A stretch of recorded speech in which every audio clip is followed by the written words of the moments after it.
Okay, class? Accepted sa exam ang may pinakamagandang spoken poetry. Ma'am, I volunteer! Wow! Okay, Scarlett? Esophagus, esophagus. Habang tayo'y kumakain sa pagkainan, hindi mawawala ang esophagus.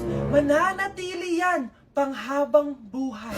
Dadaloy! Dadaloy yan sa iyong sinapupunan. And I thank you. Magaling! Sinong gustong lumaban kay Scarlett? Ma'am, lalaban po ako. Okay, class. May lalaban pala kay Scarlett. Si Samantha. Pantog, pantog, pantog.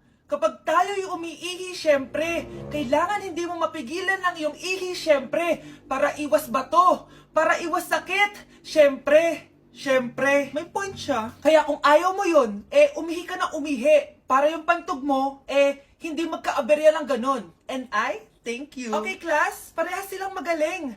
Kaso, isa lang ang mananalo. Sana ako yung manalo para perfect na ako sa exam. Sigurado namang ako yung mananalo dyan. Galing ko kaya. Ang nanalo ay si... Ako po, ma'am. Lalaban ako. Sige, Michael. Putok, putok. Nangangamoy putok na dito. Matuto rin kayong maligo.